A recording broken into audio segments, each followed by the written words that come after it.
टंकी के डंक की बात कर लेते हैं। अमेरिका का सपना बेहतर जिंदगी की चाह, लेकिन सहारनपुर के भानु प्रताप सिंह के लिए सपना बदल गया। मौत से आंख मिलाने की कहानी बन गया।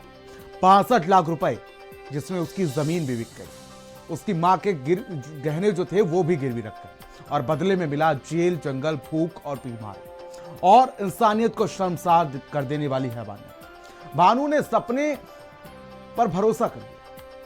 उसको एक सपना दिखाया गया कि उसको स्टडी वीजा दिया जाएगा, अमेरिका में नौकरी दिलवाई जाएगी और सेटलमेंट उसका करवा दिया जाएगा। लेकिन गलत लोगों के हाथों में उसने रकम दी और मौत के रास्ते का किराया बन गया। दिल्ली से ब्राजील, फिर कोलंबिया, फिर पनामा, घने जंगलों के बीच ऐसे वो घूमता रहा और टंकी का डंक खाता रहा। रिपोर्ट के जरिए आपको ये रुला देने वाली कहानी दिखाते हैं।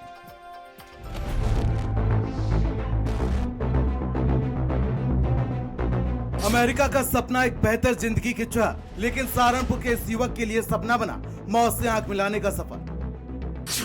62 लाख रुपए जमीन बिक गई, गहने गिरवी पड़ गए और बदले में मिला जेल, जंगल, भूख, बीमारी और इंसानियत को शर्मसार कर देने वाली हैवानियत। ये कहानी सिर्फ एक युवक की नहीं, ये कहानी है डंकी रूट के उस काले कारोबार की जो सिस्टम की नाक के नीचे जिंदगियां निकल रहा है। सहारनपुर जिला, बडूली माजरा गांव, यहीं के रहने वाले हैं भानु प्रताप सिंह। 12वीं पास, आंखों में सपना, अमेरिका जाकर पढ़ाई और नौकरी, लेकिन सपनों का सौदा गलत लोगों से कर लिया। करनाल में मुलाकात हुई सूरज भान से और फिर एंट्री हुई एजेंट कृष्ण कुमार की। दोनों ने भरोसा दिलाया स्टडी वीजा का, अमेरिका में नौकरी, सेटलमेंट की गारंटी। परिवार ने भरोसा किया, जमीन बेची, गहने गिरवी रखे, उधार लिया और 62 लाख रुपए कैश एजेंट को दे दिया। लेकिन ये रकम अमेरिका की टिकट नहीं थी, ये था मौत के रास्ते का किराया। भानु को भेजा गया दिल्ली से ब्राजील, लेकिन वहां पहुंचते ही सपनों की परतें उतर गई। वैध दस्तावेज नहीं, इमिग्रेशन नियमों का उल्लंघन, विदेश में पैसा कमाने की चाहत में सीधा जेल। ब्राजील की जेल में करीब 5 महीने। भूख, बीमारी, अनजान भाषा और चारों तरफ डर। जनवरी 2025 एजेंट ने अगला कदम उठाया, डंकी रूट। ब्राजील से कोलंबिया, पनामा, कई दिन बाद खाना, मारपीट, गंभीर बीमारियां। भानु बताता है उसकी आंखों के सामने कई लोग मर गए। मैं अमेरिका जाना चाहता था स्टडी वीजे के लिए, स्टडी करने के लिए, बीटेक करने के लिए। तो मैं करनाल पढ़ाई करता था। वहाँ पे मुझे कुछ आदमी मिले, उसने मेरी बात कराई कि मैं आपको अमेरिका भिजवा दूंगा। तो उसने मेरा वीजे के थ्रू, पर मेरे साथ ऐसा नहीं हुआ। उसने मेरे से धोखे से डोंकी लगवा दी, उधर से 2 नंबर के सारे पनामा के थ्रू अमेरिका भेजा मेरे को। वहाँ पे मेरे को जेल में रखा गया। रास्ते में मेरे साथ बहुत ज़्यादा मारपीट हुई, ऐसे कमरे में कैद रहा, मारपीट ज़्यादा हुई। किसी तरह भानु अमेरिका पहुंचा, लेकिन वहां भी राहत नहीं। वीजा नहीं तो सीधा हिरासत।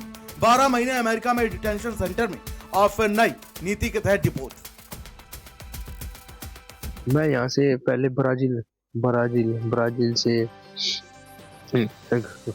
से बोलिविया से एक्वाडोर, बोलिविया से पेरू से एक्वाडोर से कोलंबिया के बाद कोलंबिया के जंगल से के थ्रू पनामा के जंगल क्रॉस करके 10 दिन जंगल में रहने के बाद 10 दिन कोस्टरिका के बाद निकारागुआ से बाद होंडुरस के बाद ग्वाटेमाला के बाद मैक्सिको के थ्रू क्रॉस करके मैं यूएसए पहुंचा।